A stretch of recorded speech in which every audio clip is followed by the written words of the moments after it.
Hi all, I am Deep Gautam. I am going to represent the demo on WCF fault contract. Here, first of all, so I will open my inbuilt project which I am having. If you want to open new project, just go and say Control Shift N. You will get one window dialog with all the available projects. In that, you can select the options whichever you want.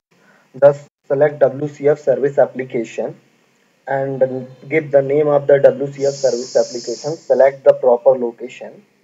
You will be getting all these files. In these files, you will be having iService contract and iService.svc.cs. Just rename those files according to your convenience. Here I have named it as service name is fault contract demo.svc and interface name is iFault contract demo.cs. First of all, I will go and explain about what interface does here. Here we are having service contract attributes so that all the operation contract can be exposed into the client sides. Here we have by default operation contract which is get data. It takes the value as an integer and return strings. Second operation contract is add. I'm performing add operation over here with two number inputs and two integer inputs and return type is out integer itself. Third operation contract is divide which returns us double. It takes us integer as input and return double. In that if we want to perform fault contract, basically fault contract is used to catch to handle the exception in client side. Suppose we are having Java client and we want to handle the exception over there, then we must have implemented the fault contract in the service. That's why we have fault contract attribute. I have given fault contract attribute under the operation contract attribute of the divide. Divide is nothing but the method which gives the calculation and fault contract is the attribute over above the method which tells us that how it can be implemented, and fault contract takes the parameter type of in which I have given math fault. Let right click and say go to definition of math fault. Math fault is nothing but a class which is formed in the form of data contract because it is a composite type. That's why we must implement data contract. In this we have two parameters, two fields like private string underscore operation and private string underscore problem type, and we have made two properties as you are able to see here: data member public string operation which for which we are having getter and setters. Similarly, for problem types, here we are customizing our fault contract. We are customizing our exception and throwing it to client side so that client can understand and client can show the message to user in a proper way. Because it is not necessary that we will be consuming this service with the .NET client only. That's why we have made it fault contract. That's why fault contract came into picture. Right. So we are having problem type and we have get and set for that. So this is our interface in which we have divide method. Divide method is having fault contract and we are going to customize the error because our .NET will give if we are dividing any number with the 0, it will give divide by 0 exceptions, but it is not necessary that client will understand divide by 0 exceptions. That's why we have taken a fault contract. Now second thing we need to do is just go on fault contract demo.svc.cs and implement the interface.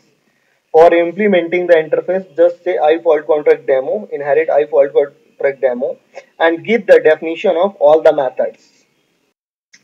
Here we are giving the definition like for get data we have default implementation, and for add for the example we have add method, for which we are returning we are taking input as int a and int b and returning int a plus b. And for double method we have divide, int x and int y is a parameter, and we are implementing with the help of try and catch block. Try catch is very useful block to handle the exception in .NET. Right here in catch, if we are getting any exception, return x y, we are catching it as divide by 0 exception, and we are using math fault class over here. Before that, I would like to remind you, you need to go in the SBC class and just add system.service model.wait and system.service. Make sure that these two namespace must be there.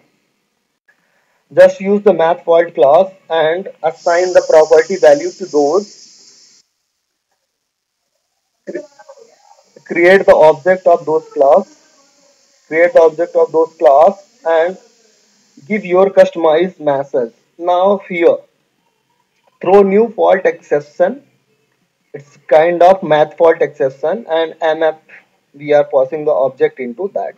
So it will throw the exception to the client side, and it will give these messages to client that this is going to be happen, or this is already happened. When you are trying to access this service, this is already happened. Before writing this line of code, whatever I have underlined, before writing this code, please make sure that go on tools, options, debug, debugging. In debugging, you need to make sure that enable the exception assistance must be unchecked, and enable just my code must be unchecked, because these options can be used as a managed code only. If we don't have managed code, or we have unmanaged code, then this is not going to be work. In that case, you will get the exception saying that exception is not handled by the service properly.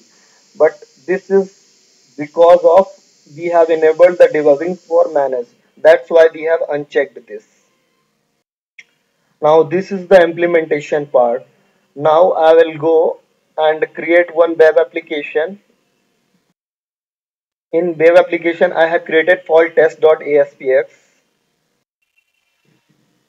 In fault test.aspx, I will be having some text boxes, buttons, and LBL errors.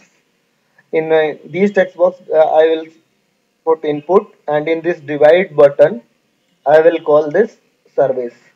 Before that, we need to just go and add the service reference over here. Add service reference, discover your service. You will get service like this, and you will get your service application name, in which you will be getting all those methods whatever you have implemented over there. These methods we are able to see because of service contract attribute over the interface. If we would have not given that attribute over the interface, we would have not got this method over here. That's why we are getting these methods. Just add the service reference and go to your page,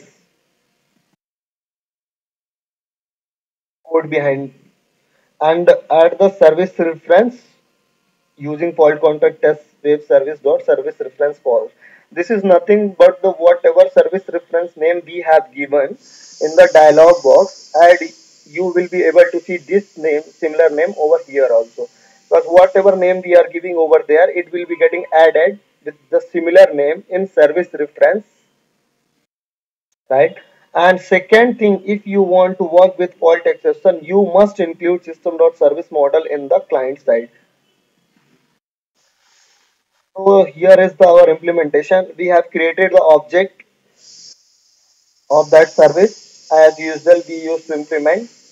Now here we are trying LBL error dot text object dot divide convert dot to int whatever input we have given in text box 1, convert dot to int 32 whatever input we have given in text box 2, and we are catching the fault.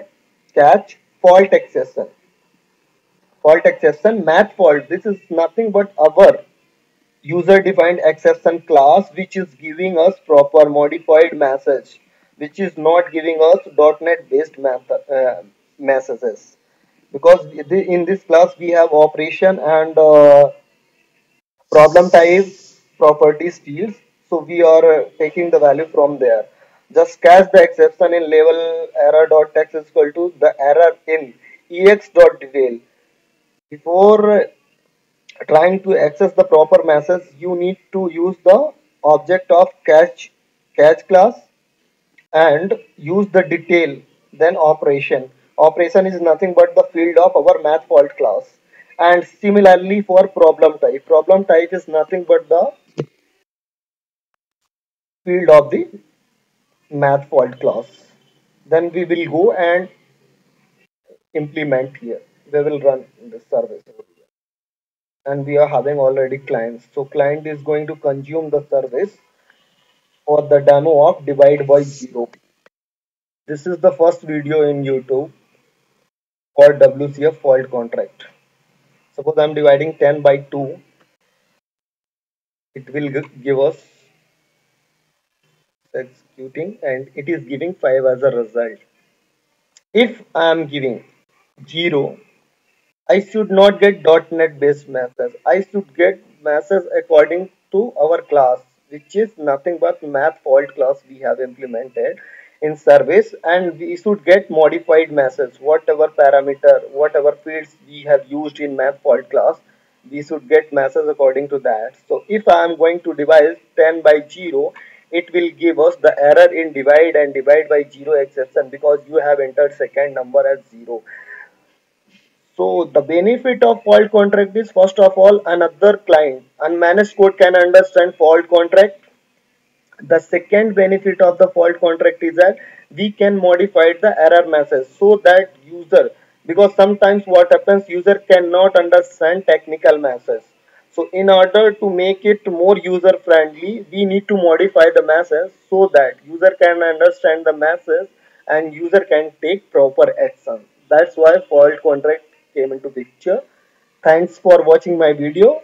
I would like to give my introduction again. I am Deep Gautam, working for ABB, Asia Brown Boveri Limited, Bangalore, for Corporate Research Center.